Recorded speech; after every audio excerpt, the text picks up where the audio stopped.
Harry Potter and the Church. Needless to say, the relationship has been Harry Potter would have been put to death. You don't make heroes out of warlocks. tense. Organized book burnings, nationwide bans, and I even heard a story of a child in a Christian orphanage with nothing left in the world but his Harry Potter books who was forced to burn them because they promoted witchcraft. What is it about our own imaginations that could be so terrifying? I had a very active imagination as a child. I also happened to live in a house with 9 kids, so keeping track of me was impossible. One step outside, and I was in another universe so real and vivid that it was almost indistinguishable from reality. Like many children, my imagination was easily swept off into the world of fiction. Naturally, the stories I liked best were about knights and quests and slaying dragons. They were about King Arthur, Luke Skywalker, and of course, Harry Potter.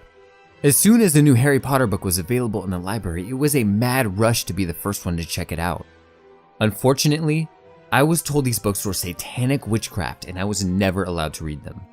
Of course, the fact that the books were forbidden only made them that much more attractive.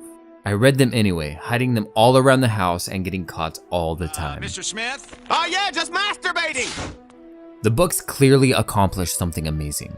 They had 5th graders reading 5, 6, and 700-page books, and my own love for reading to this day can be traced back to that time in my life. In my 11-year-old mind, I simply couldn't understand how something which provided me with so much joy and wonder could be evil. I've come to believe that it is precisely the amount of joy we received that caused this kind of backlash, and it is not hard to see why. What are we doing when we get lost in a novel? It is more than just fantasy and escapism. We are creating detailed images in our mind, bringing them to life, and blurring the lines between fantasy and reality. That is magic. Like, seriously. Getting that immersed in something is truly a religious experience. And unfortunately, it's all too common the church is in the business of preventing religious experience rather than mediating it. Look closely and you will see, at its core, the Harry Potter series is about a religious transformation. A tyrannical king becomes paranoid about a new miracle child. The child is then driven out of the magical kingdom only to return later as the savior. Sound familiar? Both were crucified for telling people a truth they did not want to hear. Both willingly faced death to save the ones they loved. Both turned into a fish, and both died and were reborn. The story of Harry Potter is as old as time. It is the endless battle of good versus evil. When Adam and Eve ate of the tree of knowledge, the tension of opposites came into being, and it became apparent that the key to heaven lied in renouncing, ignoring, and suppressing our most base and evil desires. But that which we suppress does not simply go away. Voldemort is a clear representation of the Jungian shadow. Carl Jung stated that we all have a persona. This is the mask that we put on for the world. It encompasses all those traits we deem worthy and socially acceptable. Then we have the shadow, the part of ourselves we hide from the world.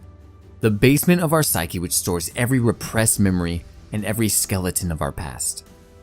These disowned parts of ourself are extremely valuable and cannot be discarded without a cost. If channeled properly, they can fill our life with meaning. If ignored, they will always find a way to express themselves, often in unforeseen and destructive ways. We all have a two-sided nature. Voldemort is the other side of Harry, and their lives are inescapably woven together. But it is emphasized time and again that it was the choices Harry made that set them apart. Voldemort is often translated as flight from death.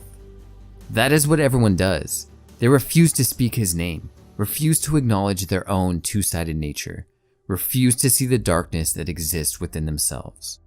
Everyone refuses to look, except for Harry. In his first 2 encounters with the face of evil, he can only look at it indirectly, first as a reflection, then as nothing more than a memory in a diary. While he meets the face of evil courageously, he is clearly outmatched. This is a part of himself he does not yet understand. 3 words in the Goblet of Fire change everything. Up to this point, these were childlike adventure stories where the hero always conquered. This all changes when Harry has his first direct look into the face of evil.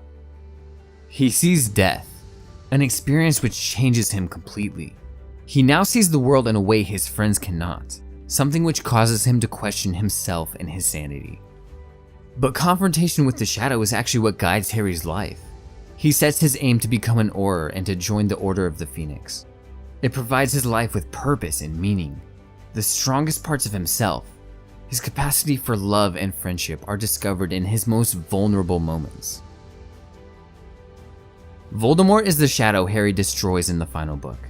But in reality, the shadow is a part of ourselves, and we must own it if we wish to live the fullest life possible.